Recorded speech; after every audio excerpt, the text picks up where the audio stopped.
برادران ملت اسلامیہ، السلام علیکم ورحمۃ اللہ وبرکاتہ۔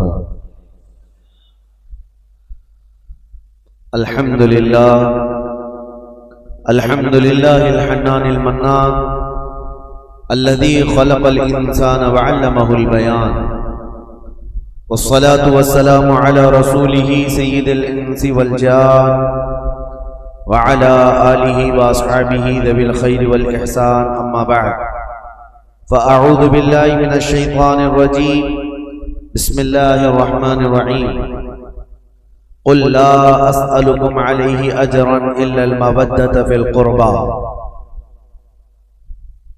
صدق الله مولانا العظيم، وبلغنا رسوله النبي الامين المتين المختار الكريم، ونحن على ذلك من الشاهدين والشاكرين والحمد لله رب العالمين۔ بارگاہ رسالت مواب صلی اللہ تعالی علیہ وسلم میں درود پاک کا ہدیہ پیش کریں۔ اللہم صلی علی سیدنا و مولانا محمد معدن الجود والکرم وآلہ واصحابہ الکرام وابنہ الکریم وبارک وسلم صلاة دائمتا سرمدا ابدا۔ عزیزان گرامی وقار، آج محرم الحرام کی 10ویں شب ہے، اور یہ شب غریباں بھی ہے۔ اس شب میں تاریخ کی بہت ساری ایسی سچائیاں چھپی ہوئی ہیں کہ جن کو بیان کرنے کے بعد دل رکھنے والے مومن کا کلیجہ منہ کو آ جاتا ہے۔ خاندان رسول صلی اللہ تعالی علیہ وسلم کے نونہالوں کی ایک عظیم تاریخ آج کی رات سے وابستہ ہے، اور ہم نے یہ جو 10 روزہ مجالس سجائی محرم الحرام کی، اس کا خلاصہ آج کی رات ہے، کیونکہ ہر سال یہ 10 مجلسیں جو ہوتی ہیں پہلی محرم سے لے کر 10ویں تک، ہم ان میں الگ الگ موضوعات پر گفتگو کرتے ہیں، اور اس سال ہمارا یہ دستور تھا کہ تاریخ اسلام آپ کے سامنے رکھنی تھی، جو رسول کریم صلی اللہ تعالی علیہ وسلم کی بعثت سے پہلے، آپ کے اعلان نبوت سے پہلے سے لے کر جو عرب کے سیاسی، مذہبی، اخلاقی حالات اور پوری دنیا کے حالات اور دنیا کا، عرب کا جغرافیہ آپ کے سامنے رکھا، اور پھر نبی کریم صلی اللہ تعالی علیہ وسلم کی دعوت سے لے کر اسلام کی نشو و نما، ترویج و اشاعت بیان کی گئی۔ ان 10 روزہ مجالس میں پھر آپ نے چاروں خلفائے راشدین کے زمانے اور ان کے زمانوں میں ہونے والی فتوحات اسلامیہ اور عظیم عظیم کارنامے اس سال آپ کو سنائے گئے۔ مقصد میرا یہی تھا کہ تاریخ کی سچائیوں سے آپ کو جوڑ دیا جائے، تاکہ کوئی بھی اسلام کا بدخواہ اور دشمن صحابہ یا دشمن اہل بیت، دونوں میں سے کوئی بھی آپ کے ذہن کو خراب نہ کرے اور تاریخ کو ون سائیڈ بتا کر یا ایک حصے کی تاریخ بتا کر آپ کو گمراہ کرنے کی کوشش نہ کرے۔ اس لیے میں نے پوری تاریخ آپ کے سامنے رکھی۔ تاریخ اسلام میں اسلام کی سرحدیں مدینہ طیبہ کی سرحدوں سے نکل کر کہاں کہاں تک پہنچی، آپ نے سماعت کیا۔ مولا علی کرم اللہ وجہہ الکریم کے زمانے تک 30 سال ہوتے ہیں خلفائے راشدین کا زمانہ، لیکن اسلام افریقہ کی سرحدوں میں، افریقہ کے جنگلات سے بھی نکل چکا، یورپ کی سرزمین پر، ایشیائی کوچر میں، ترکی میں داخل ہو چکا ہے، آذربائیجان، آرمینیا، جارجیا، یہ سارے ان ممالک تک اسلام کی سرحدیں پھیل گئی، حتیٰ کہ حضرت امیر معاویہ کے 20 سالہ دور میں اسلام سندھ اور ہند تک پہنچ چکا۔ یہ تاریخ ہے، اسلام پھیلتا رہا، جس کو علامہ اقبال نے کہا تھا کہ تھمتا نہ تھا کسی سے سیل رواں ہمارا، باطل سے ڈرنے والے ہیں آسمان نہیں ہے، ہم 100 بار کر چکا ہے جو امتحان ہمارا، توحید کی امان سینوں میں ہے ہمارے، آسان نہیں مٹانا نام و نشان ہمارا۔ اسلام کے اس پھلتے پھولتے باغیچے کو دیکھ کر کے ساری دنیا پریشان اور آج تک پریشان، اور اسی پریشانی کا یہ سبب ہے کہ ہر دن ایک نیا حربہ، ہر دن ایک نئی جنگ ہمارے سامنے پیش آتی ہے۔ لیکن میرے عزیزوں، باطل قوتیں جتنے نئے نئے آلے ہمارے خلاف لائیں گے، جتنی جنگیں کھڑے کریں گے، ہر زمانے میں ہم اپنے بچوں کو حسین کی داستان سناتے رہیں گے، ہم کربلا سناتے رہیں گے، تاکہ ہمارے بچوں میں یہ جذبہ ہمیشہ جوان رہے کہ اب یہ دور میں آنے والی مصیبتیں یہ کوئی نئی نہیں ہیں، ہمارے آبا و اجداد نہیں، 14 صدیوں سے مسلمان یہ سب جھیلتے آ رہے ہیں۔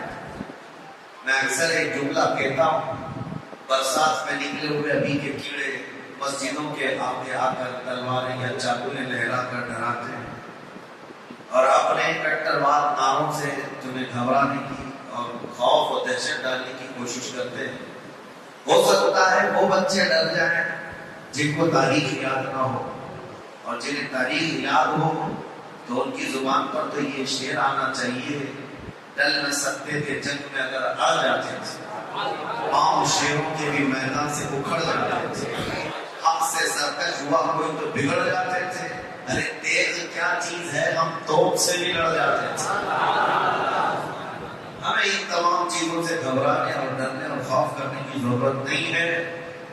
عزیزہ نگران اوقات، آج کے دن سے میں نے اعلان جیسے کیا تھا کہ اب تاریخ کو ہم آگے لے کر کے چلتے ہیں۔ امیر معاویہ کی خلافت کا دور، ان کے حکومت کا دور ختم ہوا 60 ہجری میں۔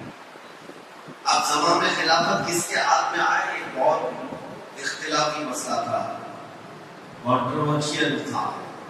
صحابہ اس وقت تھے اور بڑے بڑے تابعین بھی موجود تھے، لیکن چونکہ آپ نے تاریخ سماعت کی ہے کہ حضرت عثمان غنی کے قتل کے بعد سے حالات کس قدر بدلتے چلے گئے تھے، اور حضرت علی کرم اللہ وجہہ الکریم کا زمانہ خلافت جو 5 سال 5.5 سال چلا، یہ آپسی اختلافات کی نظر ہو گیا، مسلمانوں کی آپس میں جنگیں ہونے لگی اور اس میں بھاری نقصان ہوا۔ 2 جنگوں میں اگر آپ اندازہ کریں، ایک جنگ میں 12,000 لوگ قتل ہوئے اور دوسری جنگ میں 70,000 لوگ قتل ہوئے۔ مسلمانوں کی بہت بڑی تعداد کا نقصان ہوا ایسا۔ تو ان کے بعد پھر امیر معاویہ نے 20 سال زمان میں حکومت کو سنبھالا۔ اب ایک مسئلہ یہ درپیش ہوا، جیسے کہ کل میں نے آپ کو بتایا، حضرت امیر معاویہ نے اپنے انتقال سے پہلے ہی اعلان کر دیا اپنے بیٹے کی خلافت میں، یزید کو اپنا جانشین بنا، اور یہ الزام ان کے سر پر رکھ کر کے امیر معاویہ کو بھی آج تک لوگ طعن و تشنیع کا شکار بناتے ہیں۔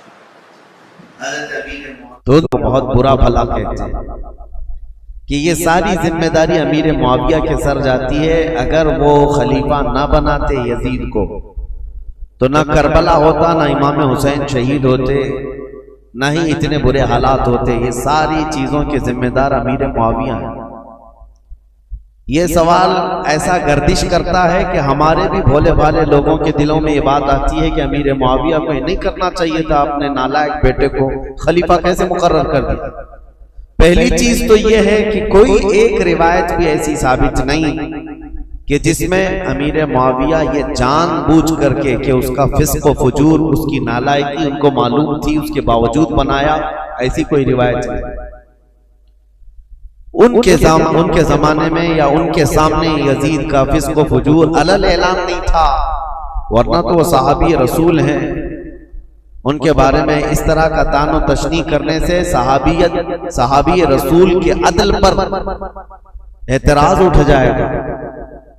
ان کے علم میں یہ چیز نہیں تھی، پہلی بات تو یہ ہے۔ اور اگر سوال یہ ہو ان کے اوپر کہ اگر وہ نہ بناتے تو اتنا سارا معاملہ ہی نہیں ہوتا، تو سوال تو حضور پاک صلی اللہ تعالیٰ علیہ وسلم کی ذات پر بھی تم کرنے لگ جاؤ گے۔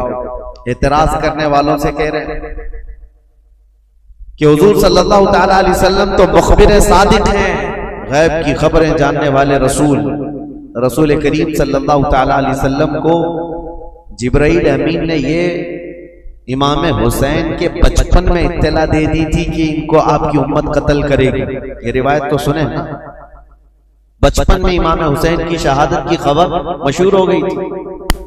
تو رسول کریم صلی اللہ تعالی علیہ وسلم کو یہ معلوم تھا کہ امام حسین شہید ہونے والے ہیں. تو کیا یہ نہیں معلوم ہوگا کہ کس کے ذریعے سے قتل ہونے والے ہیں؟ تو یزید کے ذریعے سے اگر امام حسین قتل ہونے والے معلوم ہیں حضور کو، تو حضور صلی اللہ تعالی علیہ وسلم امیر معاویہ کو بلا کے وصیت کر جاتے کہ اے معاویہ، جب تیرے گھر کوئی بیٹا پیدا ہو یزید، اس کو خلیفہ کبھی نہ بنانا ورنہ میرا نواسہ قتل ہو جائے گا. نبی کریم صلی اللہ تعالی علیہ وسلم نے امیر معاویہ کو اس طرح کی کوئی وصیت نہیں کی. تو اعتراض کرنے والے یہ بھی کر سکتے تھے یا یہ بھی کریں گے کہ رسول اللہ صلی اللہ تعالی علیہ وسلم نے وصیت نہیں کی معاویہ کو، جس کی وجہ سے کربلا جیسے حالات پیش آ گئے اور حسین اعظم کا قتل ہو گیا. بلکہ میں تو یہ کہوں گا جن کی عقل ٹھکانے پر نہیں ہے وہ تو یہ بھی اعتراض کریں کہ اللہ کی ذات پر اللہ نے یزید کو پیدا ہی کیوں کیا؟ کیا رب تعالیٰ نہیں جانتا تھا؟ اللہ رب العزت کے علم میں ہر شے ہے. معاملہ یہ ہے میرے عزیزوں، بہت سارے معاملات اگر تم کسی پرٹیکولر ایک ہی آدمی پر اعتراض کرو گے تو یہ حالات اور تقاضے کے مطابق نہیں ہے. بہت سارے معاملات ایسے ہیں جو اس روئے زمین پر صرف امتحان کے لیے لائے گئے ہیں. یہ دنیا دار العمل ہے، یہ دنیا دار الامتحان ہے. یہاں ہر کوئی اپنا امتحان دینے آیا ہے، اور جو سوالات اس طرح کی گردش کرتے کچھ ان کی طرف سے کچھ ان کی طرف سے. آپ کو پتا ہے اللہ کا کروڑوں احسان ہے کہ رسول کریم صلی اللہ تعالی علیہ وسلم کی حدیث یاد کرو. حضور صلی اللہ علیہ وسلم نے حضرت علی سے فرمایا تھا کہ اے علی، ایک جماعت ایسی ہوگی جو تم سے محبت میں مبالغہ کرے گی، غلو کرے گی، اوور کرے گی اور گمراہ ہو کر دوزخ میں جائے. اور ایک جماعت ایسی ہوگی جو تم سے دشمنی کرے گی، نفرت کرے گی اور وہ بھی دوزخ میں جائے گی. بس وہ لوگ جنتی ہیں جو درمیان میں ہیں. حضرت علی رضی اللہ تعالیٰ عنہ کی اتنا برابر بھی توہین نہیں کرتے اور ان کی محبت میں عقیدت میں اتنا غلو نہیں کرتے کہ ان کو نبی کے درجے تک پہنچائے. اور اس جماعت کا نام اہل سنت و جماعت. اور الحمدللہ ہمیں اس بات کا فخر ہے کہ ہم مولا کائنات علی مرتضیٰ کی تعظیم کرتے ہیں، تکریم کرتے ہیں، لیکن نبوت کے درجے تک نہیں پہنچاتے. اب یہ معاملہ اور کچھ جماعت ایسی ہے جو حضرت علی کا ہمیشہ تان و تشنیع کرتے رہتی ہے، گستاخیاں کرتی رہتی ہے. تو اے سنیو، تم فخر کرو، نہ تمہارا شمار اللہ نے کھٹملوں میں رکھا ہے نہ چوہوں میں رکھا ہے. الحمدللہ یہ رسول پاک صلی اللہ تعالی علیہ وسلم کے ان شیروں میں ہمارا شمار ہے جو حق بولتے ہیں اور ہر حق پر قائم رہتے ہیں. ہوتا یہ ہے کہ ادھر سے بھی ادھر سے بھی فساد مچایا جاتا ہے. حضرت علی کے خلاف کچھ جماعتیں بولتی ہیں، حضرت امیر معاویہ کے خلاف کچھ جماعتیں بولتی ہیں. اب حضرت علی رضی اللہ تعالیٰ عنہ اور کربلا کے واقعات کے متعلق جو لوگوں کو پیٹ میں درد ہے اور یہ کہتے ہیں، یہ مولانا لوگ بڑے بڑے واقعات سناتے ہیں، لمبی داستانیں سناتے ہیں، کربلا کے میدان میں یہ ہوا وہ ہوا. حسین اعظم کربلا کے میدان میں گئے تھے، ان کے سامنے ان کے بچے شہید ہو رہے تھے، کٹ رہے تھے. اور حسین کون ہے؟ رسول اللہ کے نواسے. حسین کون ہے؟ علی کے بیٹے. حسین کون ہے؟ فاطمہ کے جگر گوشت. ان کے ساتھ نسبتیں رضوان اللہ تعالی علیہ مجمعین. اتنے بڑے حسین اعظم اور صحابی رسول ہیں جس کے درجے کو کوئی غوث بھی نہیں پہنچ سکتا. یہ بات تو طے ہے. اب یہ سوال چوہوں کی طرف سے جو یہ کہتے ہیں کہ جب کربلا کے میدان میں وہ اپنے بچوں کو نہیں بچا سکے تو پھر کوئی غوث اور کوئی قطب کوئی ولی تمہارے پکارنے پر تمہاری مدد کیسے کر سکتے ہیں؟ تو ہمارا بھولا بھالا جوان جس کو پٹی پڑا دی جاتی وہ سمجھتا ہاں کربلا کے میدان میں جب حسین اپنے بچوں کو نہیں بچا سکے تو پھر دوسرے ولی کیا بچائیں گے؟ اور کیوں ہم دوسرے اولیاء کو پکاریں گے مدد کے لیے؟ یہ اس طرح کے شوشے چھوڑے ہوئے ہیں. پہلے تو ان ظالموں کو یہ جواب دو، حسین اعظم رضی اللہ تعالیٰ عنہ کو کربلا کے میدان میں جان بچانے کے لیے نہیں بھیجا گیا تھا بلکہ اپنی جان دے کر اسلام بچانے بھیجا گیا تھا. وہ وہاں جان بچانے نہیں گئے تھے بلکہ اپنی جان کی قربانی دے کر اسلام بچانے گئے تھے. اگر وہ کوشش فرماتے یقیناً پورا دریائے فرات ان کے قدموں پر موجیں مار رہا ہوتا. حقیقت بات ہے میرے عزیزوں، وہ دارالامتحان میں تھے. امتحان کے وقت وہ امت کو ایک عظیم درس دینے گئے ہوئے تھے. اس سے یہ ثابت نہیں ہوتا کہ وہ مدد نہیں کر سکتے، یہ مدد نہیں کر سکتے. ہم بغداد شریف میں تھے اور واپس آئے زیارت کی. ایک صاحب سے ہماری ملاقات ہوئی، انہوں نے کہا اچھا مولانا بغداد سے جا کر آ رہے ہیں، آپ کی جماعت تو غوث پاک کہتی ہے. کہا بالکل. کہا وہاں تو اتنے بم برس رہے ہیں، سنا ہے وہاں تو مسلمانوں کا قتل ہو رہا ہے، کتنے تو وہاں پر میزائل داغے جا رہے ہیں. کہا ہاں سنا ہے، ہو بھی رہا ہے، حقیقت ہے، ہم دیکھ کر کے بھی آئے. کہا تو پھر غوث کیا کر رہے ہیں آپ کے؟ کیا ان کو بغداد والوں سے محبت نہیں ہے؟ میں نے ان سے سوال کیا، غوث پاک کو بغداد والوں سے جتنی محبت نہیں ہوگی، اس سے کروڑوں درجے اللہ کو مومنوں سے محبت ہے. میں پوچھا اللہ کیا کر رہا ہے؟ یہ ولی کا مقام بعد میں ہے. اللہ کیا کر رہا ہے؟ کیا اللہ تعالیٰ کو ان مومنوں سے محبت نہیں ہے؟ نادانوں، اگر یہی سوال کرنا ہو تو پھر بدر میں، احد میں، خندق میں، ہر جگہ سوال یہ کرنا پڑ جائے گا کہ رب تعالیٰ نے مومن جماعت کی نصرت کیوں نہیں کی؟ جب دارالامتحان میں ہوتا ہے کوئی امتحان کے میدان میں، تو یہ نہیں دیکھا جاتا کہ اس کی جان بچ رہی یا کون بچا رہا ہے، بلکہ یہ دیکھا جاتا ہے کہ اس کے قدم کتنے مضبوط ہیں. استقامت کا امتحان ہوتا ہے. بہرحال سوالات بہت، اعتراضات بہت، اور ہمارا وقت اس میں ختم ہونا چلے جائے. ہم تاریخ کی طرف آتے ہیں. معاویہ بن ابی سفیان رضی اللہ تعالیٰ عنہما، ان کے انتقال کے بعد یزید تخت خلافت پر بیٹھ گئے، جبکہ بڑے صحابہ کی منظوری نہیں تھی، اتفاق نہیں تھا. اور جو صحابہ موجود تھے اس میں حضرت عبد الرحمن بن ابو بکر، حضرت ابو بکر صدیق کے بیٹے عبد الرحمن، حضرت عمر کے بیٹے عبداللہ، حضرت زبیر کے بیٹے عبداللہ بن زبیر، یہ بڑے صحابہ اس وقت تھے. اور حضرت حسین ابن علی رضی اللہ تعالی، ان چاروں نے انکار کر دیا تھا کہ یزید کی تولیت یا اس کی خلافت کو ہم تسلیم نہیں کرتے. اب مسئلہ یہ ہوا کہ یزید بیٹھتے ساتھ ساری جگہوں پر خط لکھنے شروع کر دیے کہ میری بیعت لے لو. اپنے باپ، میرے باپ نے اعلان کیا ہے اپنے انتقال سے پہلے، لہذا میں امیر المومنین. کوفہ میں، بصرہ میں، سب جگہ یزید کی بیعت شروع ہو گئی. اب مسئلہ آ جاتا تھا مدینے کا، اور یہ چاروں بڑے صحابہ مدینے میں تھے. تو یزید کو ڈر انہی لوگوں سے تھا کہ یہ چار لوگ اگر منع کر دیے اور انکار کر دیے تو پورے حجاز میں میرا بیڑا غرق ہو جائے. اور ان چاروں میں کوئی ایک بھی کھڑا ہو گیا اپنے خلیفہ ہونے کا اعلان کرتے ہوئے تو آدھی دنیا ان کی طرف مائل ہو جائے گی. اس لیے کہ یہ چاروں بڑی عظمت والے ہیں. ایک صدیق اکبر کا بیٹا، ایک فاروق اعظم کا بیٹا، ایک حیدر کرار کا بیٹا، ایک عبدالزبیر رضی اللہ تعالیٰ عنہ کا بیٹا. تو یہ عشرہ مبشرہ کے بیٹے ہیں اور ان کی نسبتیں بھی بڑی ہیں. اور یزید کہاں، اس کی کون سی نسبت ہے؟ یہ تو حضرت امیر معاویہ رضی اللہ تعالیٰ عنہ کے گھر میں ان کی عمارت کے زمانے میں پیدا ہوا، یعنی جب وہ گورنر تھے اس زمانے میں پیدا ہوا. ان چاروں صحابہ سے عمر میں بھی چھوٹا، اور عمل کا تو دور دور تک کوئی واسطہ ہی، کیونکہ تاریخ میں یہ ساری چیزیں محفوظ ہیں آج بھی. یزید دن رات عیاشی میں مبتلا رہا، کیونکہ اس نے عمارت دیکھی تھی اور مالداری دیکھی تھی، جس کی وجہ سے اس کے فسق و فجور کا سب بعد میں لوگوں کو پتا چلا. جب وہ تخت پر بیٹھا، بندروں کو کھلانا، نچانا، کبوتر بازی کرنا، اور باندیوں سے اور غلاموں سے رقص کروانا، یہ ساری چیزیں اس کے ساتھ موجود تھی.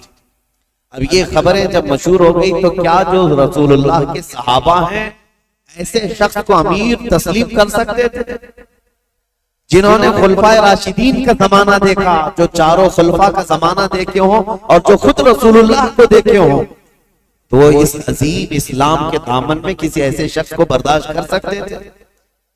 ہمارا اور تمہارا حال الگ ہے. ہم نے ہر طرح کے امیروں کو دیکھا ہے، ہر طرح کے حاکموں کو دیکھا ہے، چوروں کو بھی دیکھا ہے، ڈاکوؤں کو بھی دیکھا ہے. ہمارے سامنے کسی نئے لیڈر کو لا کر اس کی تعریف کر دی جائے تو ہو سکتا ہے پھسل جائیں، کیونکہ بروں کو ہی دیکھتے آئے. لیکن وہ چار صحابہ جو مدینے میں ہیں، ان کا حال تو ایسا تھا جنہوں نے رسول اللہ کو دیکھا، جنہوں نے صدیق اکبر کا زمانہ دیکھا اور فاروق اعظم کی عدالت دیکھی ہے، عثمان بن عفان کی سخاوت دیکھی اور حیدر کرار کی شجاعت دیکھی ہے. یہ خلفائے راشدین کا سنہرا دور دیکھے ہوئے صحابہ، ان کے سامنے کوئی آ کر کے یہ کہے دن رات عیاشی کرنے والا، باندیوں کو نچوانے والا اب مسلمانوں کا امیر المومنین بن گیا ہے، خلیفہ وقت ہے، کیسے تسلیم ہو سکتا ہے؟ ہوا یہ کہ اس نے بلا کر مشورہ لیا. مدینے میں اس وقت جو گورنر تھے ولید بن عقبہ، ولید بن عقبہ کو اس نے ایک خط لکھا اور کہا یہ جو بڑے لوگ موجود ہیں مدینے میں ان کو بلاؤ. عبد الرحمن بن ابو بکر، عبداللہ بن عمر کر کے ان کو میری بیعت لے لینا، تم وکیل بن جاؤ. ابھی تک حضرت امیر معاویہ کے انتقال کی خبر مدینے نہیں پہنچی تھی، سب جگہ مشہور نہیں ہوئی تھی. تو یزید کا خط آیا ولید بن عقبہ کے ہاتھ. ولید بن عقبہ ایک نرم دل آدمی تھا، لیکن پڑھتے ہی خط کو کانپنے لگ گیا. کہا یہ تو بہت بڑا کام ہے میرے سر پر جو ڈالا گیا ہے، یزید کو تو یہ لوگ تسلیم کر ہی نہیں سکتے، کیا کیا جائے؟ تو وہ ظالم مروان جس کی تاریخ ہے آپ نے سنا، حضرت عثمان ابن عفان کی مہر جس نے چرائی تھی، ان کے قتل کا جو سبب بنا تھا، مروان موجود تھا. اس سے ولید بن عقبہ نے مشورہ کیا کہ کیا کرنا چاہیے. کہا چاروں کو بلاؤ اور ان کے سامنے یہ مسئلہ رکھو، کہو کہ امیر معاویہ کا انتقال ہوا اور وہ اپنے انتقال سے پہلے اعلان کر کے جا چکے ہیں، ان کا بیٹا خلیفہ ہے، لہٰذا تمہیں یہ بات ماننی پڑے گی اور بیعت کر لو. اگر وہ یہاں پر نہیں مانتے تو ان کا قتل کر دو. مروان نے سیدھے قتل کا مشورہ دیا. یہ بڑے صحابہ کے متعلق ولید بن عقبہ نے کہا ہرگز میں اپنے ہاتھ کو ان کے خون سے رنگین نہیں کر سکتا. پھر بھی اس نے بلوایا. یہ چاروں صحابہ کو جیسے ہی بلایا گیا، حضرت حسین ابن علی رضی اللہ تعالی، اگرچہ مدینے کو خبر نہیں پہنچی تھی حضرت امیر معاویہ کے انتقال کی، لیکن چاروں کو احساس ہو گیا کہ گورنر اگر ہمیں بلا رہا ہے تو یہ ملک شام کی آئی ہوئی کوئی خبر ہے. وہ اپنی تیاری سے ہی گئے تھے. حضرت امام حسین اپنے چند ساتھیوں کو لے گئے تھے اور کہا میں اندر جا رہا ہوں، اگر آواز بلند ہو جائے تو تم آ جانا اور پھر معاملات طے کیے جائیں گے. حضرت حسین، حضرت عبداللہ بن زبیر، عبد الرحمن بن ابو بکر اور حضرت عبداللہ بن عمر، یہ چاروں دارالحکومت میں آئے، گورنر ہاؤس میں. اور اس وقت ولید بن عقبہ موجود تھا اور مروان بھی موجود تھا. اس نے خط پڑھ کر کے سنایا یزید کا خط آیا ہے اور وہ خلافت کا حقدار تھا، اس لیے امیر معاویہ نے اس کے خلیفہ ہونے کا اعلان کر دیا، لہذا میں اس کا وکیل ہوں. یزید امیر المومنین کی طرف سے میں تم سے بیعت لیتا ہوں. حضرت عبد الرحمن بن ابو بکر وہ موجود تھے اور یہ دونوں صحابہ عبداللہ بن زبیر، عبداللہ بن عمر، یہ کھڑے ہو گئے. کہا ہمیں ایک دن کی مہلت دے دو، ایک دن کی مہلت دے دو. وہ نکلے. حضرت امام حسین کو اس نے پکڑ لیا. کہا کیونکہ اسے پتا تھا کہ اب یہاں مضبوط خلافت کا کوئی دعوے دار ہے تو حضرت علی کے بیٹے ہو سکتے ہیں، کیونکہ ان کی طرف پوری دنیا مائل تھی. حضرت امام حسین سے پوچھا تو حضرت امام حسین نے کہا سب سے پہلی بات تو یہ ہے کہ ہم جیسوں کو یہ زیب نہیں دیتا کہ یزید جیسا شخص خلافت کے تخت پر بیٹھ جائے. ہمیں یہ زیب نہیں دیتا کہ ایسی کوئی خبر بھی ہم سنیں، کیونکہ یہ تخت خلافت کسی بادشاہ کا نہیں، یہ رسول اللہ کی نیابت کا ہے. رسول کریم صلی اللہ تعالی علیہ وسلم کی سنتیں جس کے اندر نہیں، وہ ان کی نیابت کیا کر سکتا ہے؟ تو ولید بن عقبہ نے کہا معاملہ گرم ہو جائے گا، حسین تو تیار نہیں۔ پھر کہا نہیں، آپ کو تو بیعت کرنا ہوگا۔ حضرت امام حسین نے کہا میں اس طرح چھپ کر بیعت کرنے والا نہیں، جب سارے مدینے والے سب لوگ بیعت کریں گے تب میں بھی علل اعلان آؤں گا، سب کے ساتھ آؤں گا، آج مجھے جانے دو۔ ولید بن عقبہ نے ان کو بھی جانے دیا، ٹھیک ہے۔ جیسے ہی یہ گئے، مروان بن حکم کھڑا ہوا اور کہا ولید بن عقبہ کو، کہا کہ تو نے بہت بڑا موقع گنوا لیا، آج ان کو قتل کر دینے کا سب سے بہترین موقع تھا، تو گنوا لیا، اور تو آج ان سے بیعت نہیں لے سکا۔ مروان کہہ رہا ہے دیکھ لینا زندگی پر اب تجھے حسین سے بیعت کبھی نہیں مل سکے گی، ایک بار وہ یہاں سے جا چکے ہیں، حسین کبھی بھی بیعت نہیں کر سکتے، تیرے لیے اچھا موقع تھا۔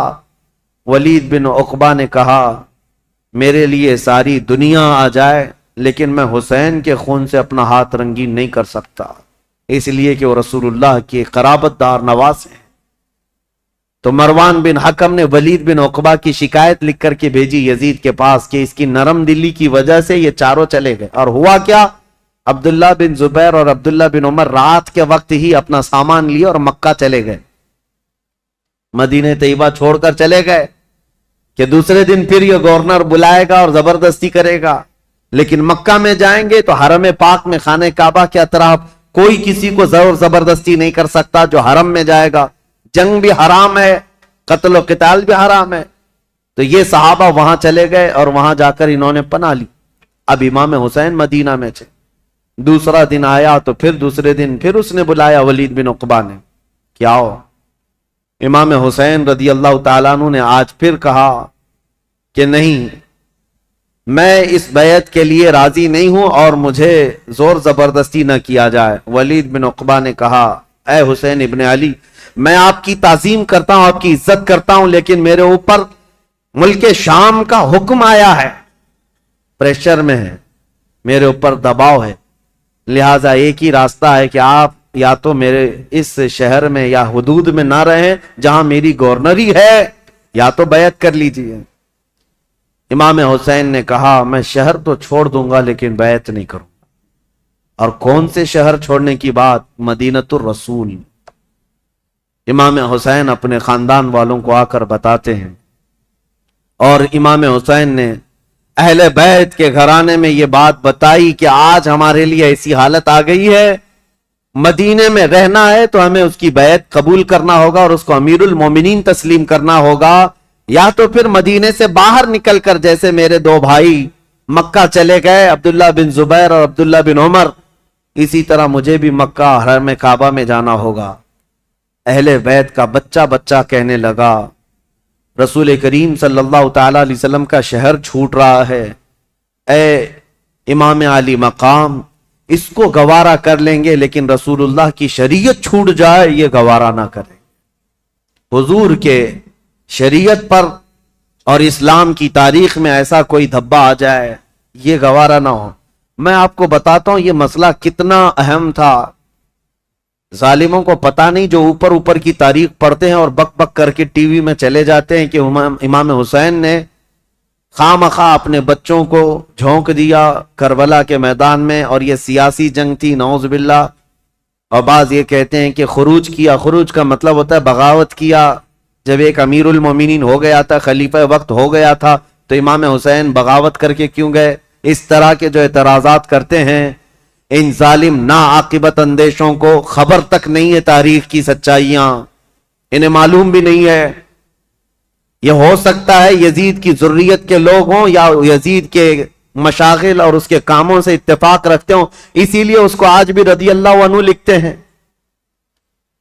آج بھی ایسی قوم موجود ہے، ایک طرف رسول اللہ کا پورا گھرانہ ہے۔ کیا امام حسین جن کو رسول کریم صلی اللہ تعالی علیہ وسلم نے اپنی گود میں رکھ کر پالا ہو، بلکہ سیدنا ابو ہریرہ سے روایت ہے کہ حضور صلی اللہ تعالی علیہ وسلم امام حسین کا لعاب پاک، امام حسین کا لعاب تھوک خود حضور صلی اللہ علیہ وسلم اس طرح چوستے تھے۔ حدیث کے الفاظ ہیں کہ یمتص رسول اللہ صلی اللہ تعالی علیہ وسلم لعاب الحسین کما یمتص التمر، حسین کا لعاب رسول اللہ ایسے چوستے جیسے کوئی کھجور چوس رہا ہو. جس کے حلق میں نبی کریم صلی اللہ تعالی علیہ وسلم کا لعاب پاک گیا ہو، کیا وہ ناحق فیصلہ کرے گا؟ کیا وہ زور زبردستی رسول اللہ کے خاندان کو جنگ کے میدان میں جھونک دے گا؟ بات اتنی تھی کہ امام حسین کی نگاہیں بہت دور تک دیکھ رہی تھی، آج تک دیکھ رہی تھی. اسی لیے کسی شاعر نے کہا ہے کہ نہ پوچھ وقت ان بے کتاب اور ان بے زبان کتابوں سے، نہ پوچھ وقت ان بے زبان کتابوں سے، جب اذان ہوتی ہے تو سمجھ حسین زندہ ہے. ان اذانوں کو زندہ رکھنے میں اور اماموں کو زندہ رکھنے میں حسین کا نام ہے. حسین کی نگاہ، حسین ابن علی رضی اللہ تعالیٰ عنہ کی نگاہ یہاں تک دیکھ رہی تھی. مسئلہ اتنا نہیں تھا خلافت کا، بلکہ میں تو کہتا ہوں ہر آدمی کے پاس جب یہ آپشن رکھ دیے جائیں کہ آپ کے بچے محل میں رہیں گے، آپ کا فیوچر حسین ہے، وزارت ملے گی، سب کون چھوڑتا ہے؟ اگر امام حسین مان لیتے، جانتے ہو یزید کتنی خاطر مدارات کرتا، امام حسین کے لیے بہت بڑا مقام رکھتا، ان کے لیے نذرانے، وظیفے اور ان کے گھرانے کے لیے شاہانہ انداز میں سارے انتظامات رکھتا. کیونکہ جس سے خطرہ تھا جب وہ اس کے مطیع و فرمان بردار ہو جاتے تو حسین ابن علی رضی اللہ تعالیٰ عنہ کے لیے یزید خزانے کھول دیتا. اور یہ امام حسین کو معلوم تھا کہ میرے مان لینے سے یزید تو میرے لیے خزانے کھول دے گا. لیکن امام حسین کی نگاہیں بہت دور تک دیکھ رہی تھی، آج تک کے لیے دیکھ رہی تھی. آج میں آپ سے پوچھتا ہوں میرے عزیز، یہ مسلح امامت ہے. نماز پڑھنے والے جیسے بھی ہوں، مقتدی ہزار قسم کے آتے ہیں، کوئی داڑھی چلا، کوئی ٹوپی کے بغیر، کوئی پتہ نہیں کیا کیا چیزیں کیا ہوا، سب آتے ہیں، ان کو کوئی نہیں پوچھتا. لیکن امامت کے مصلے پر جو کھڑا ہے اس کے اوپر سے نیچے تک ساری چیزیں دیکھتی ہے آج بھی قوم. اگر کوئی شخص چوری میں مشہور ہو جائے تو میں آپ سے کہتا ہوں کیا چور کو آپ اپنا امام بنا لیں گے مسجد کا؟ کسی کا زنا مشہور ہو جائے تو کیا آپ اس کو امام بنا لیں گے؟ نہیں. آپ یہ کہیں گے میں جیسا تیسا ہوں لیکن امام نہیں. امام ایسا نہیں. چور، ڈاکو اور لٹیرا ہم امام نہیں بناتے. میرے عزیزو، یہ جو تمہارے اندر فکر ہے یہ حسین ابن علی کی دی ہوئی ہے، یہ صدقہ ہے امام علی مقام کا، احسان ہے ان کا پوری دنیا میں. انہوں نے یہ چھاپ چھوڑی ہے کہ ہم آج مسجد کے اس مصلے کے لیے بھی پرہیزگار ڈھونڈتے ہیں اور شریعت کا پابند ڈھونڈتے ہیں. اگر امام حسین اس وقت یہ کر جاتے، یزید کے ہاتھ میں دے کر بیعت کر لیتے، تو آج کوئی بھی اس بات کو دلیل بنا لیتا، میاں آپ فلاں امام پر اعتراض کر رہے ہیں، رسول اللہ کے نواسے نے امام مان لیا تھا شرابی کو، تو ہم کیوں نہیں امام بنا سکتے؟ ہر ایک کے لیے دلیل بن جاتی. اسی لیے میرے عزیزو، خالی وہ وقتی جنگ نہیں تھی، قیامت تک کے لیے فیصلہ تھا، قیامت تک کے لیے دلیل بننے والا تھا ان کا عمل. اسی لیے امام حسین کو بہت بڑا فیصلہ لینا پڑا، بہت بڑا فیصلہ لینا پڑا. اگر میرے نکلنے سے صرف میرے گھر کا ہی مسئلہ تھا تو یہ الگ بات ہے، لیکن میرے نکلنے سے آنے والی نسلوں کے لیے بھی ہے تو مجھے 1000 بار سوچنا پڑے گا. امام حسین کے سامنے یہ چیلنج تھا کہ وہ رسول اللہ کے نواسے، جن کے لیے میرے آقا نے یہ فرمایا حسین منی وانا من الحسین، حسین مجھ سے ہیں اور میں حسین سے ہوں. اس کا مطلب یہ ہے رسول اللہ کی شریعت حسین سے ہے، رسول اللہ کا دین حسین سے ہے. تو جب امام حسین سے پورا دین وابستہ ہے تو پھر امام حسین کو بہت سوچ کر کے قدم اٹھانا تھا. ظالموں، خالی صرف اتنا بک بک کہہ دینا کہ وہ خامخواہ اپنے خاندان کو میدان جنگ میں جھونک دیے اور سیاسی جنگ تھی یا بغاوت کیا، اپنی آخرت خراب کرتے ہو، اپنی آخرت برباد کرتے ہو. تمہیں خبر بھی نہیں ہے، تمہارے ساتھ اگر ایسے معاملات آ جائیں تب پتا چلے گا. دین کی تھوڑی بہت بھی سوجھ بوجھ رکھتے ہو تو ایسی حرکت کبھی نہیں کر سکتے.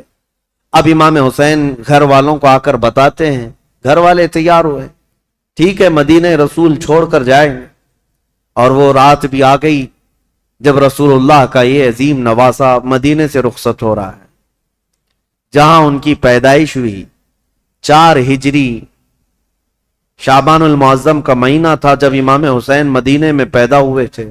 اس دن رسول کریم صلی اللہ تعالی علیہ وسلم کو اتنی خوشی ہوئی تھی، اور پتہ ہے آپ کی ولادت سے پہلے حضور کی چچی ام الفضل حضرت عباس کی بیوی حضرت ام الفضل یہ آئی تھی، خواب دیکھ کر کے ڈر کر کے آئی اور کہا یا رسول اللہ صلی اللہ علیہ وسلم میں ایک بہت ہی عجیب خواب دیکھ کر کے آئی ہوں، مجھے ڈر ہے۔ کہا کیا دیکھی ہو؟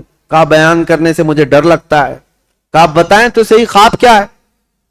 تو چچی ام الفضل نے کہا تھا میں نے کل خواب میں دیکھا آپ کے جسم کا ایک ٹکڑا کٹ گیا اور میری گود میں گرا ہے۔ حضور نے فرمایا گھبرانے کی ضرورت نہیں، فاطمہ کے گھر بیٹا پیدا ہوگا اور وہ پرورش کے لیے تمہاری گود میں ڈالا جائے گا، اور فاطمہ کا بیٹا میرے جسم کا ٹکڑا ہے۔ جو رسول کریم صلی اللہ تعالی علیہ وسلم نے جس کو اپنے جسم کا ٹکڑا کہا وہ مدینے میں پروان چڑھا ہے، اور مدینے میں آنکھیں کھولی ہیں، خطبہ رسول کو سنا ہے، حسین پرورش ہے صحابہ کی جھرمٹ میں، ماں فاطمۃ الزہرا اور باپ حیدر کرار، نانا رسولوں کا سردار۔ اس عظیم جوان کو میدان میں اترنے کے لیے اب جو وقت آیا وہ عجیب اتفاق تھا کہ اپنا شہر چھوڑنا ہوا۔ امام حسین کہتے ہیں میرے نانا نے یہ فرمایا تھا کہ ہر نبی اس جگہ دفن ہوتا ہے جو جگہ اسے سب سے زیادہ محبوب ہوتی، لہذا سید الانبیاء جہاں دفن ہے تو مدینہ ان کو سب سے زیادہ محبوب ہے۔ لیکن عجیب اتفاق ہے اے حسین، رسول کا جو سب سے محبوب علاقہ ہے وہ مجھ سے چھوٹا چلا جا رہا ہے۔ امام حسین اپنے خاندان کو لے کر حضور صلی اللہ علیہ وسلم کے روضے پر آئے اور آتے ساتھ رو پڑے، کہا نانا جان یہ وہی شہر ہے جہاں میں آپ کے کندھوں کی سواری کرتا تھا، یہاں کے در و دیوار گواہ ہیں اور یہاں موجود لوگ بھی گواہ ہیں کہ آپ سے جو میری محبت تھی یا مجھ سے جو آپ کی محبت تھی اس کے قصے مشہور ہیں۔ لیکن آج میں مدینے سے رخصت ہو رہا ہوں، اس لیے نہیں کہ مجھے کوئی جائیداد بنانی ہے، صرف اس لیے کہ آپ کے دین پر کوئی آنچ آنے نہ پائے۔ امام حسین حضور اکرم صلی اللہ تعالی علیہ وسلم کے روضہ اطہر سے اجازت لیتے ہوئے نکلے تھے۔ مدینے والے کہتے ہیں وہ عجیب سما تھا کہ مدینے والے دیکھتے رہ گئے۔ اہل بیت کا قافلہ جب نکل رہا تھا، اس میں حضرت امام حسین کے بھتیجے، بیٹے، بیٹیاں، بہن اور کئی لوگ شامل تھے۔ یہ قافلہ بعد میں بڑھتا چلا گیا لیکن مدینے سے نکلنے والے قافلے میں اتنے تھے۔ اور پھر امام حسین اپنی والدہ ماجدہ سیدہ کائنات فاطمۃ الزہرا کی قبر کے پاس آئے اور بے اختیار رو پڑے، اپنی ماں کو آخری مرتبہ سلام کہہ رہے تھے۔ مدینے والے کہتے ہیں کہ حسین کا جانا ہم نے دیکھا تھا، حسین واپس مدینے کبھی نہ آئے، اور مدینے والے روکتے رہے کہ ہم آپ کی بیعت بھی کریں گے اور آپ کی حمایت بھی کریں گے، آپ مدینے سے نہ جائیں۔ کئی لوگ آپ کے جبے کو تھام کر پکڑے ہوئے تھے، کہا ہم آپ کو چلتا پھرتا دیکھتے ہیں تو رسول اللہ کی یاد آتی، ہم آپ کو یہاں محسوس کرتے ہیں تو ہمیں نبی پاک کی خوشبوئیں محسوس ہوتی ہیں، آپ اگر مدینہ خالی کر کے جائیں تو ہمیں بتائیں رسول اللہ کے گھر میں اب بچا کون؟ آپ کے بھائی شہید ہو چکے، امام حسن، آپ کے باپ بھی نہیں ہیں، رسول اللہ کے گھر کی ایک نشانی آپ ہیں اور آپ جا رہے ہیں اور اپنی اولاد کو بھی لے جا رہے ہیں۔ کیا مدینہ رسول اللہ کے گھر سے خالی ہو جائے گا؟ اگر رسول اللہ کا گھر یہاں نہیں ہے تو پھر کس کا گھر رہے گا؟ مدینے والوں کی وہاں پر جو بہتابی تھی، آہو فغاں تھے، یہاں تک کہ وہ لوگ لڑنے کو تیار ہوئے اور تلواریں نکال چکے تھے۔ کہا حسین ابن علی ہماری تلواریں ہیں آپ کے ساتھ ہیں، اللہ کا واسطہ دیتے ہیں آپ نہ جائیں۔ امام حسین نے ایک ہی جملہ کہا میں رہ تو جاؤں گا تمہاری باتوں پر، لیکن کل کو جو عیاش لڑکا بیٹھا ہوا ہے تخت خلافت پر یعنی یزید، یہ مقابلے کے لیے مدینہ بھی فوج بھیج دے گا، اور حرم رسول کو میں مسلمانوں کے خون سے رنگین نہیں کر سکتا۔ نبی پاک کا شہر میری وجہ سے خون آلود ہو جائے، مجھے یہ گوارا نہیں۔ میں میرے نبی پاک کے شہر کا حد درجہ احترام کرتا ہوں، مجھے جانے دو۔ یہ قافلہ مدینے والوں کی آنکھوں سے اوجھل ہو گیا۔ مدینے والے کہتے ہیں راتوں کی نیند غائب ہو گئی، ہمارا چین و سکون غرق ہو گیا۔ ہم اہل بیت کے اس گھر پر آتے تھے جو رسول اللہ کے حجرے سے لگا ہوا تھا، جہاں کبھی سیدہ کائنات فاطمہ الزہرا رہا کرتی تھی۔ حضرت فاطمہ کا وہ مکان جو آج رسول اللہ کی جالیوں کے اندر آ گیا ہے۔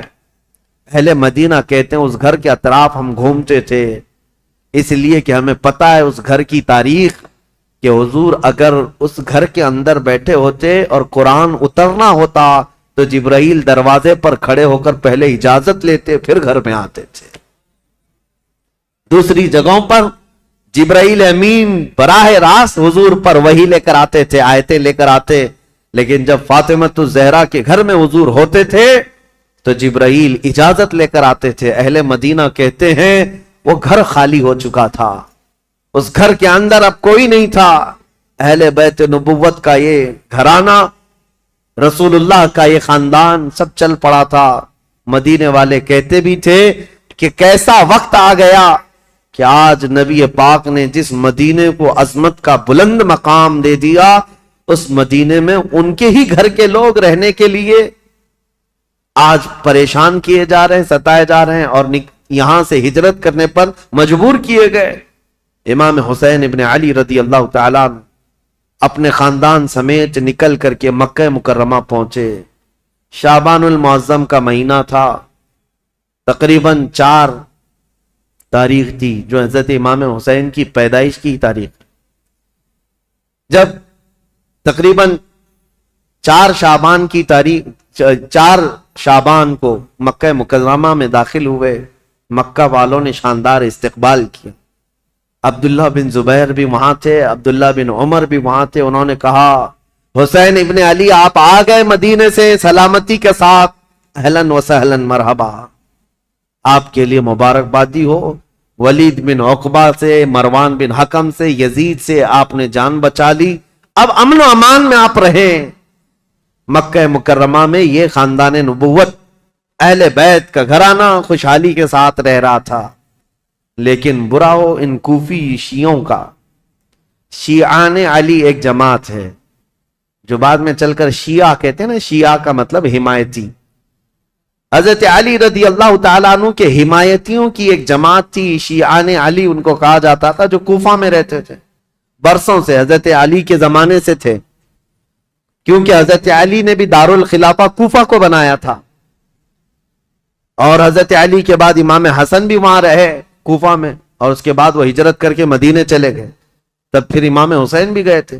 تو کوفہ والوں کا تعلق حضرت علی کے گھرانے سے پہلے سے تھا۔ اور امام حسین کی یہ تاریخ میں آپ کو بتاتا ہوں کہ جب امیر معاویہ یعنی حکومت کر رہے تھے، اس وقت بھی کوفہ والے امام حسین کو خط لکھ کر بلا رہے تھے کہ امیر معاویہ کو معزول کر دیتے ہیں، آپ آ جائیے۔ امام حسین نے منع کیا، کہا کہ میں پھر سے وہ عظیم جنگیں دیکھنا نہیں چاہتا ہوں جو میرے باپ کے زمانے میں ہوئی ہیں۔ تو حضرت امام حسین گئے نہیں، امیر معاویہ کے زمانے سے کوفہ والے خط لکھ رہے تھے، آپ آ جائیے۔ اب جب امیر معاویہ کا انتقال ہو گیا اور یزید تخت خلافت پر بیٹھ گیا تو کوفہ والوں نے ایک میٹنگ کی۔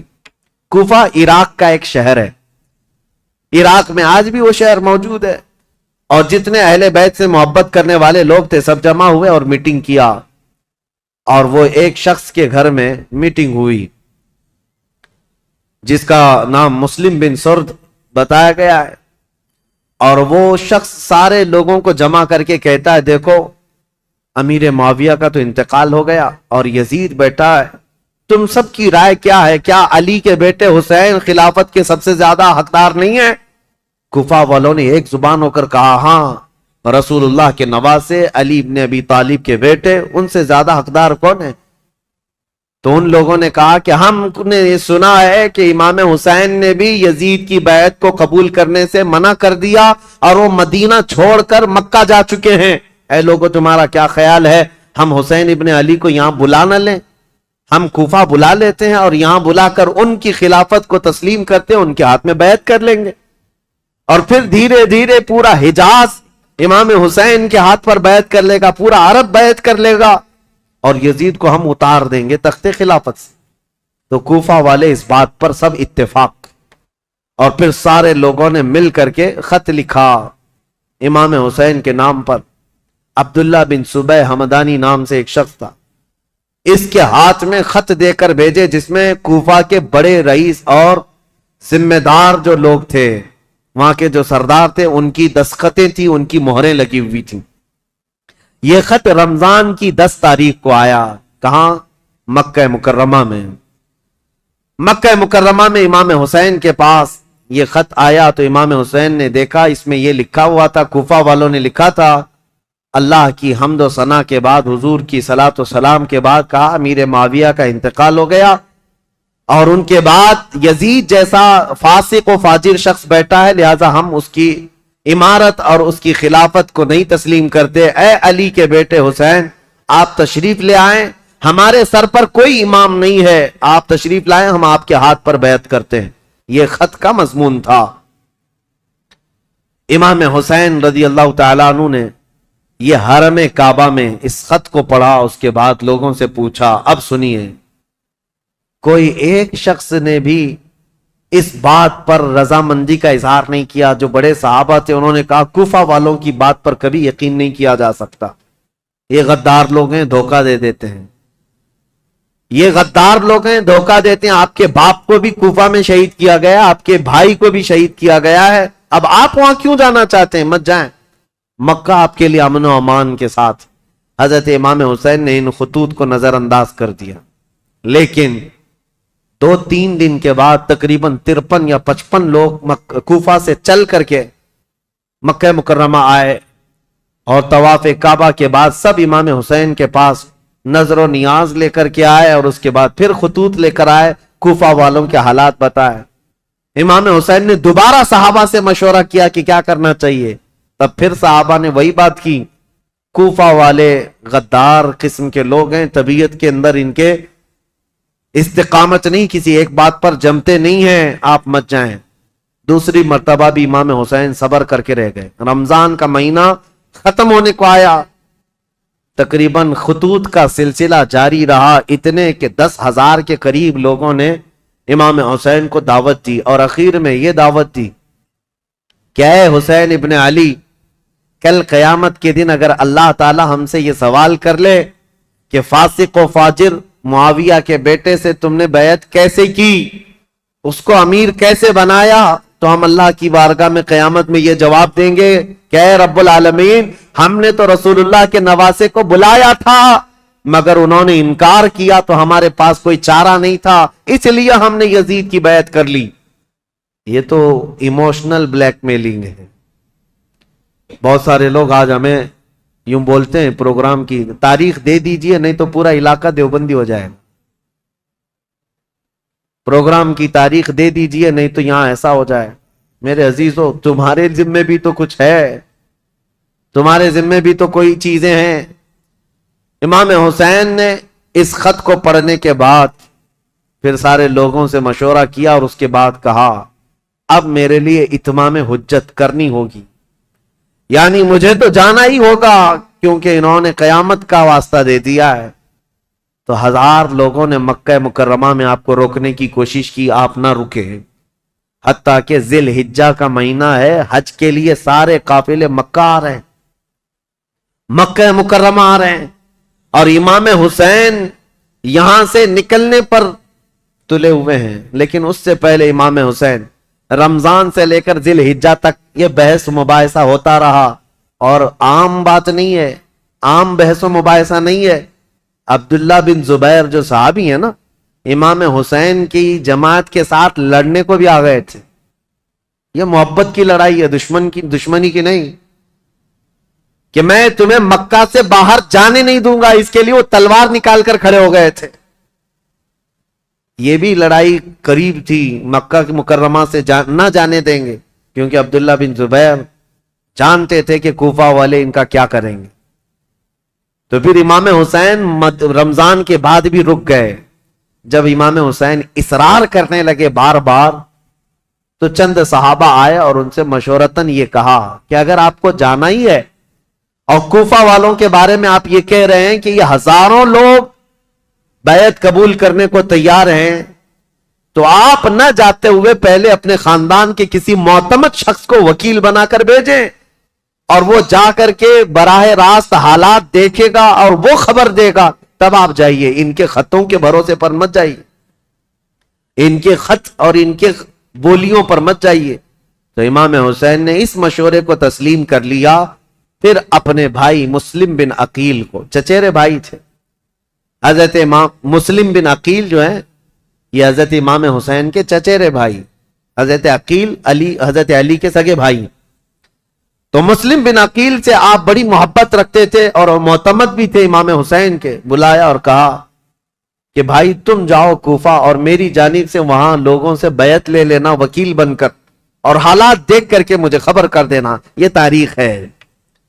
ایک طرف یزید ساری جگہوں پر اپنے سخت گیر حکام کو نافذ کر چکا ہے، بہت جلاد قسم کے گورنروں کو بٹھایا ہوا ہے، اور ایک طرف امام حسین رضی اللہ تعالیٰ عنہ اور ان کے حامیوں کا یہ ایک طریقے سے معاملہ چل رہا تھا، خلافت کو لے کر کے یہ باتیں چلی رہی تھی۔ تو حضرت امام حسین نے جب اپنے بھائی امام مسلم کو بھیجا تو وہ نکلے کوفہ کے لیے، اور جب وہ کوفہ جا رہے تھے تو تاریخ میں موجود ہے امام مسلم بن عقیل کے دو چھوٹے بچے محمد اور ابراہیم بھی ساتھ ہو گئے، کیونکہ وہ باپ کے بغیر رہتے نہیں تھے۔ امام مسلم بن عقیل اپنے دو بچوں کے ساتھ کوفہ کے لیے روانہ ہوئے۔ جیسے ہی کوفہ میں آئے، کوفہ والے جوق در جوق امام مسلم کا استقبال کرتے ہیں، اور اتنی بڑی تعداد میں استقبال کیا کہ تقریباً ایک ہی رات میں 12,000 لوگ آپ کے ہاتھ پر بیعت کیے۔ 12,000 لوگ امام مسلم بن عقیل کے ہاتھ پر امام حسین کا وکیل سمجھ کر بیعت کیا، اور جدھر دیکھو ادھر اہل بیت کا نعرہ، محبت علی کا نعرہ، امام حسین کی امارت اور خلافت کا نعرہ، ماحول رنگا رنگ ہے کوفہ کا۔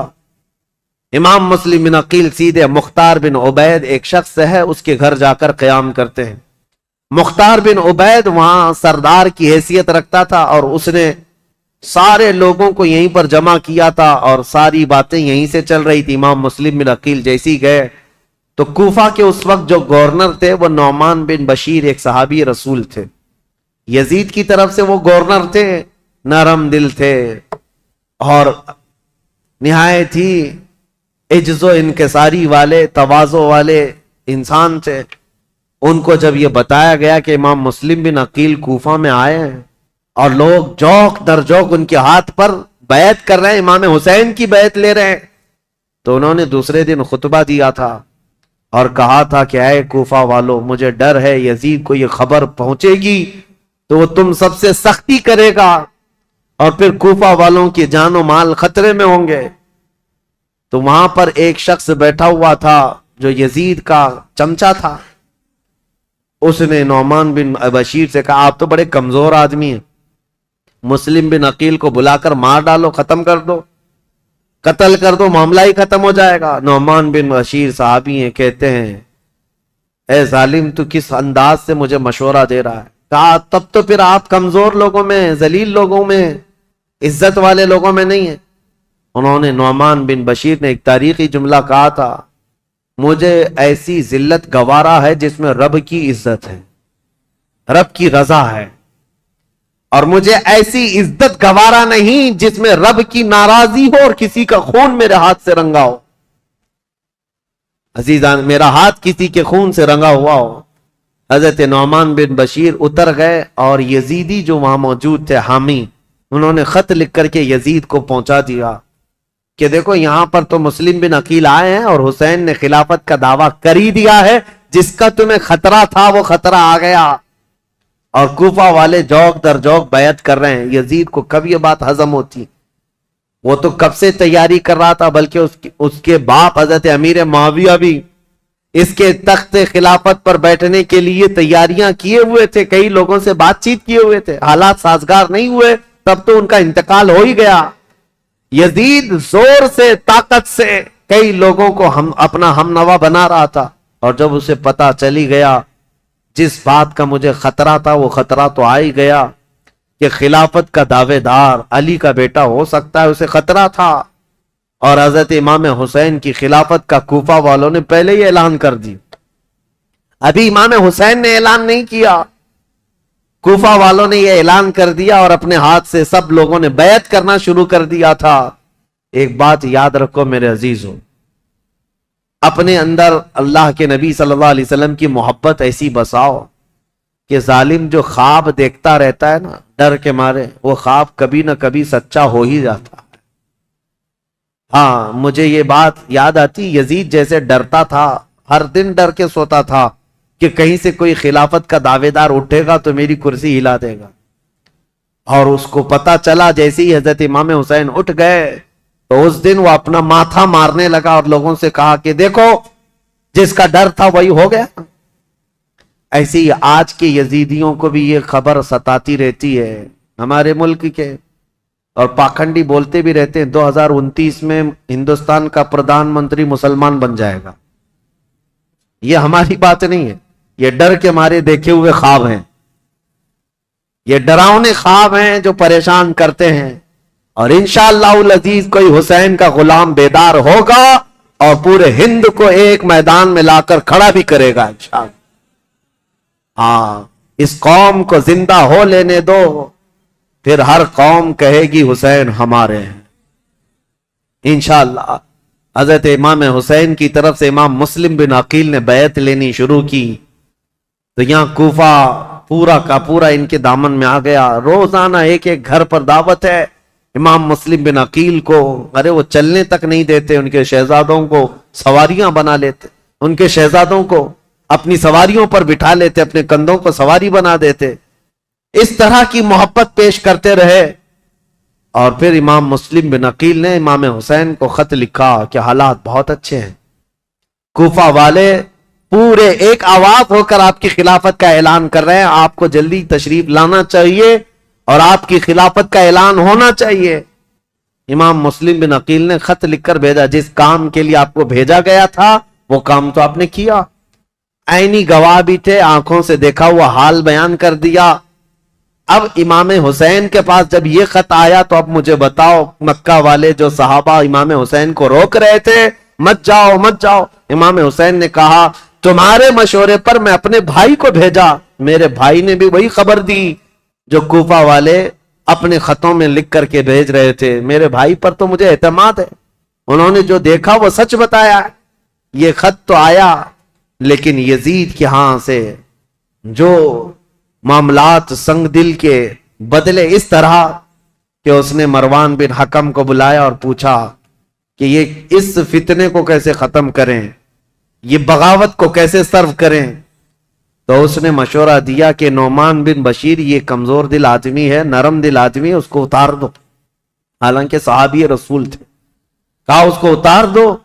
اور عبید اللہ ابن زیاد یہ ایک نہایتی ظالم قسم کا جلاد آدمی تھا، اس کی ماں کے متعلق ہی مشہور تھا کہ وہ زنا کرتی یا کرواتی رہی جس سے پیدا ہوا، اور اس کی ظلم کی داستانیں لوگوں میں مشہور تھیں۔ یہ بصرہ کا گورنر تھا۔ یزید نے فوراً لیٹر لکھ کر بھیجا کہ یہاں سے عبید اللہ بن زیاد سیدھے کوفہ جائے اور وہاں کے حالات کو اپنے ہاتھ میں کنٹرول کرے۔ عبید اللہ بن زیاد جیسے ہی یزید کا خط آیا وہ کوفہ نکلا۔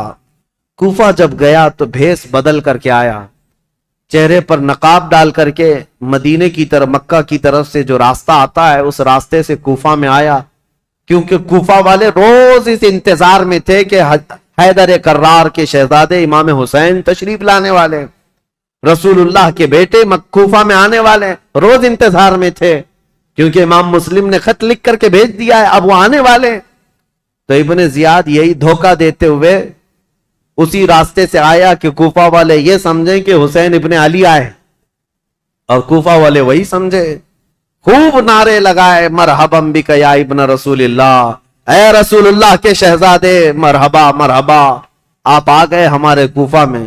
یہ ظالم کچھ بھی نہیں جواب دیتا تھا، پردہ ڈالے ہوئے جلوس میں چلتا رہا اونٹنی پر بیٹھ کر، اور جب دارالخلافہ پہنچا یا گورنر ہاؤس پہنچا تو وہاں پہنچتے ہی گورنر ہاؤس میں اندر گیا، دروازہ بند کیا، چھت پر کھڑے ہو کر پھر خطبہ دیا اور کہا ہے لوگوں، یہ علی بن ابی طالب کا بیٹا حسین نہیں، میں عبید اللہ بن زیاد یزید کی طرف سے نیا گورنر بن کر آیا ہوں۔ نعمان بن بشیر کو معزول کیا جاتا ہے، آج سے کوفہ کے سارے معاملات میرے ہاتھ میں ہوں گے۔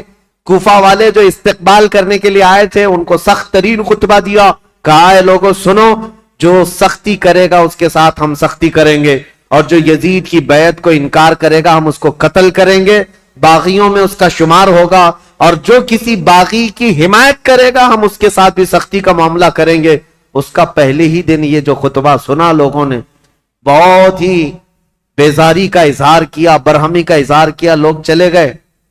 اب امام مسلم بن عقیل کے حالات اب بدلنے کو آ گئے، کوفہ والے بس گیدڑ بھپکی سے ڈر گئے، عبید اللہ بن زیاد کے ایک خطبے سے ڈر گئے، اور اس کے بعد دوسرے دن عبید اللہ بن زیاد نے کیا کیا، کوفہ کے جتنے قبیلے تھے، خاندان تھے، ان خاندانوں کے جو جو بڑے لوگ تھے، خاندان کا جو بھی رئیس ہوتا، ان سب کو اپنے گورنر ہاؤس میں بلایا، اور بلا کر کے اتنا سخت ڈرایا اور کہا تم میں سے کوئی بھی اگر مسلم بن عقیل کو اپنے گھر میں پناہ دیا یا دیتا ہوا نظر آیا تو میں تمہاری پھانسی کا پھندا یہیں پر لٹکاؤں گا، اور اس کے بعد تمہارے لیے وہ عبرتناک سزا ہوگی، اس لیے کہ یزید امیر المومنین کی طرف سے مجھے یہ آرڈر ہے۔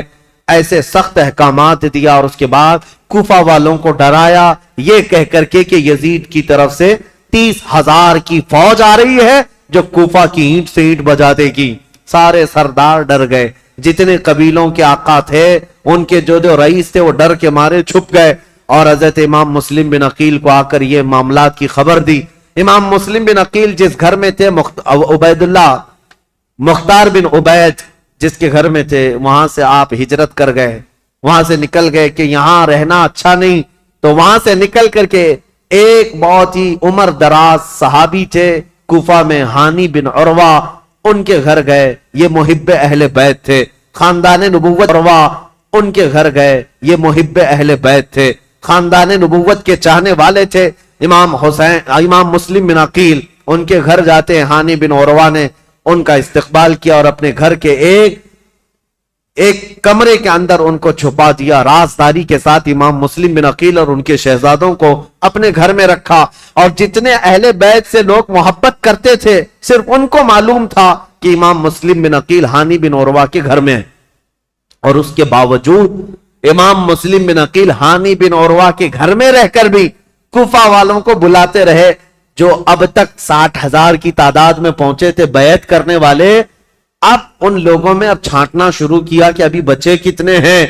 ہانی بن عروہ کے گھر میں جب آپ خفیہ لوگوں سے ملاقات کرتے تھے اس وقت بھی 18,000 لوگ ابھی بھی امام مسلم بن عقیل کے ساتھ تھے۔ آ کر کے انہوں نے اپنے ساتھ ہونے کا اظہار کیا۔ امام مسلم بن عقیل نے کہا کہ اب بھی حالات صحیح ہیں، کچھ بدلے تو کیا ہوا، کچھ تو موجود ہیں، امام حسین کو آنا چاہیے۔ دوسرا خط بھی انہوں نے لکھا کہ حالات قابو میں آنے کے لائق ہیں، آپ تشریف لائیں۔ دوسرا خط بھی گیا امام حسین کو، لیکن اب امام مسلم بن عقیل کی تلاش شروع کر دیا عبید اللہ بن زیاد۔ یہ ہر جگہ لوگوں سے پوچھنے لگ گیا کہ مسلم بن عقیل جو آئے ہیں حسین کی طرف سے وکیل بن کر، وہ کس کے گھر میں چھپے ہوئے، کوئی بتانے کو تیار نہیں تھا۔ اب عبید اللہ بن زیاد نے ایک غلام کو پیسہ دے کر کے بھیجا، 3,000 درہم یا دینار، کہا کہ تو جا کر کے کسی نہ کسی طرح سے تلاش کر کے معلوم کر کے مسلم بن عقیل کہاں چھپے ہیں۔ اب وہ روزانہ گھومتا تھا اور جو اہل بیت سے محبت کرنے والے ہیں وہ جانتا تھا، تو ایک مسلم بن اوسجہ اسدی رضی اللہ تعالیٰ عنہ محب اہل بیت سے مسجد میں عبادت میں رہتے، ان کے پاس گیا یہ غلام جس کا نام معقل تھا۔ یہ گیا اور کہا جا کر کے مجھے مسلم بن عقیل سے ملنا ہے۔ تو مسلم بن اوسجہ اسدی یہ کہتے ہیں تو مجھ سے ہی کیوں پوچھ رہا ہے، مسجد میں اور بھی بہت سارے لوگ ہیں۔ تو یہ غلام کہتا ہے آپ تو جانتے ہیں حالات خراب ہیں، میں اہل بیت کا کٹر حامی ہوں، محب ہوں، میں کچھ نظر اور نیاز لے کر کے آیا ہوں امام مسلم بن عقیل کو دینے کے لیے. وہ ہمارے شہر کوفہ میں غریب ہیں, لوگوں نے ان کو پریشان کر رکھا ہے. تو حضرت مسلم بن اوسجہ اسدی سمجھ گئے کہ یہ محب اہل بیت ہے. اس کو پکڑ کر ہانی بن عروہ کے گھر لے گئے. آؤ میں تجھے ملاتا ہوں. حضرت ہانی بن عروہ کے گھر یہ معقل غلام گیا تو دیکھا حضرت مسلم بن عقیل اور ان کے دونوں شہزادے گھر کے اندر ایک کمرے کے اندر موجود ہیں, اور جتنے اہل بیت سے محبت کرنے والے رازدار لوگ تھے وہ آتے تھے, ملتے تھے, جاتے تھے. انہی میں یہ معقل غلام بھی گیا.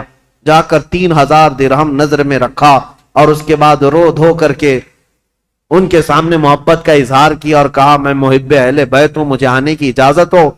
تو اس کو آنے کی روزانہ اجازت ملی.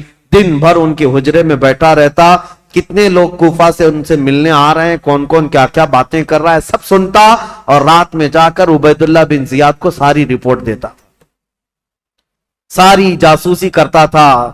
اس زمانے کا وہ مشہور ٹپر جو یہاں پر بھی بہت سارے لوگ اس طرح کے, اس لیے مجھے یہ کہنا پڑ رہا ہے یہ سب سے برا کام ہے جس پر اللہ اور اس کے رسول کی لعنت ہوئی ہے. میرے آقا صلی اللہ تعالی علیہ وسلم نے ان کے لیے جہنم کی بشارت دی ہے جو مسلمانوں کی جاسوسی کرتے ہیں یا مسلمانوں کی خبریں کفار و مشرکین کو پہنچاتے ہیں. ان کو منافقین میں شمار کیا گیا ہے, منافقین میں شمار کیا گیا ہے. حضور اکرم صلی اللہ تعالی علیہ وسلم اس قدر ناراض تھے, اس قدر ناراض, صرف ایک صحابی کی بارے میں بیچ میں بات آئی, عرض کرتا ہوں توبہ کریں میرے عزیزوں.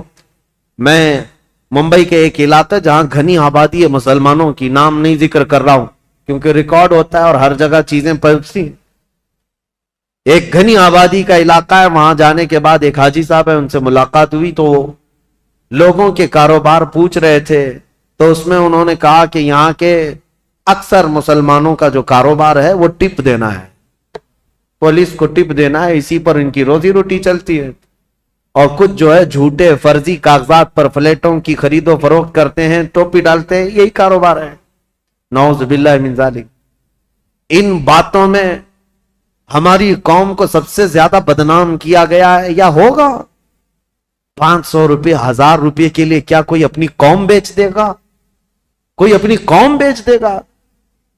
میرے عزیزوں, تم ہرگز یہ مت سمجھنا کہ تمہاری خبریں دینے سے تم ان کے سامنے عزیز بن جاؤ گے. وہ ایسے کتے ہیں کہ ایک شکار کے بعد دوسرا شکار تم ہی ہوگے, تمہارا ہی نمبر ہو. اور میں جو بات عرض کر رہا تھا حدیث, وہ عرض کر کے آگے بڑھتا ہوں. ایک صحابی حضرت ابو لبابہ, یہودیوں کے متعلق حضور نے رات میں میٹنگ کی تھی کہ ان کے ساتھ کیا کرنا ہے. سارے صحابہ کا اتفاق ہو گیا تھا. یہودی چونکہ دھوکہ دیے تھے مدینے والوں کو, میٹنگ میں بات پاس ہو گئی کہ کیا کرنا ہے, لیکن حضور نے رات میں یہ کہا تھا کہ کوئی بھی اس بات کی خبر باہر نہیں پہنچائے گا, یہ رسول اللہ کا راز ہے. لیکن حضرت ابو لبابہ صحابی یہ باہر جا رہے تھے, یہودیوں نے انہیں پکڑ لیا. پرانی دوستی تھی, بچپن کی دوستی تھی. کہا ابو لبابہ سنا ہے رسول اللہ نے کچھ میٹنگ کی ہے ہمارے بارے میں, کیا مشورہ ہوا ہے؟ کہا نہیں بتاؤں گا, ہرگز نہیں بتاؤں گا, اللہ کے رسول کا راز ہے. تو ان پر پریشر ڈالنے لگے, پرانی دوستی کا واسطہ دیتے ہوئے, بچپن کی دوستی ہے, کچھ تو بتاؤ, اچھا اشارہ تو بتاؤ. میرے عزیزو, آج تو جان بوجھ کر کے پورا اپنا پروفیشنل اور اپنا کاروبار بنائے ہوئے لوگ ہیں. وہ تو حضرت ابو لبابہ غلطی سے ان کے ہاتھوں لگ گئے تو انہوں نے اشارے سے صرف یوں کہا تھا کہ تمہارا ہو جائے گا کام ہونے, اور یہودی راتوں رات پورا مدینہ خالی کر کے بھاگ گئے. دوسرے دن حضور کو خبر ہوئی, حضور نے بلایا, پوچھا کہ کس نے خبر کی ہمارے رات کی بات کو.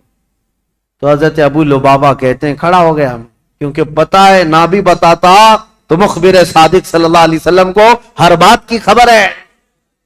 حضرت ابو لبابہ کھڑے ہو گئے, کہا یا رسول اللہ یہ جرم میرا ہے, لیکن میں نے جان بوجھ کر کے آپ کا راز افشا نہیں کیا اور نہ ہی مسلمانوں کی کوئی بات جان بوجھ کر یہودیوں کو بتایا. میں تو راستے پہ جا رہا تھا اور اچانک ان کے ہتھے چڑھ گیا, انہوں نے مجھے بچپن کی دوستی یاد دلائی اور بہت زیادہ دباؤ ڈالا, میں نے اشارہ کیا تھا بس. جانتے ہو اس بات پر میرے آقا نے کیا فرمایا؟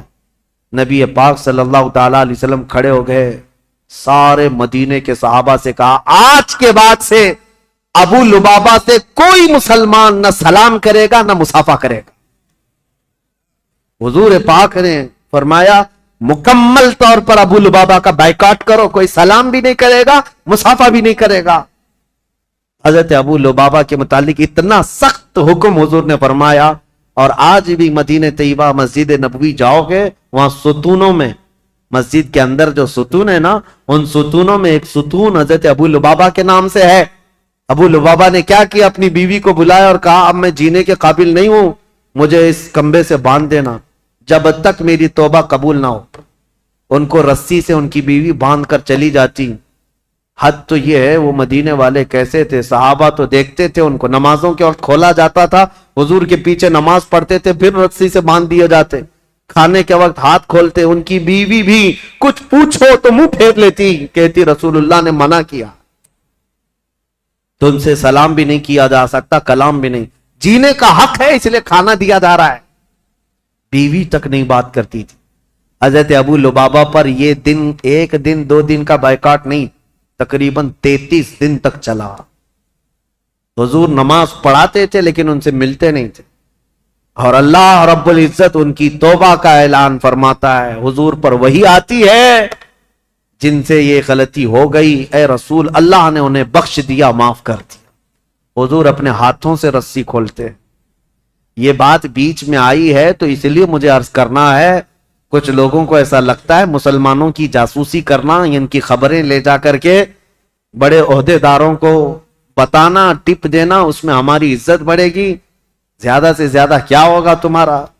چند جرائم میں پولیس تمہیں معاف کر دے گی، اتنا ہی، کچھ نہیں ہے۔ عزت حاصل کرو اللہ کی بارگاہ میں۔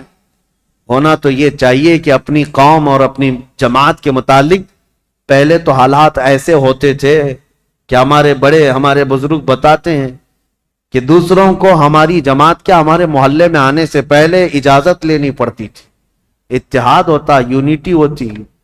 آج ہر کوئی ایک دوسرے کے پیچھے پڑا ہوا ہے، اس کی جاسوسی وہ کرے، اس کی جاسوسی یہ کرے، جاسوسی میں پوری زندگی گزر جا رہی۔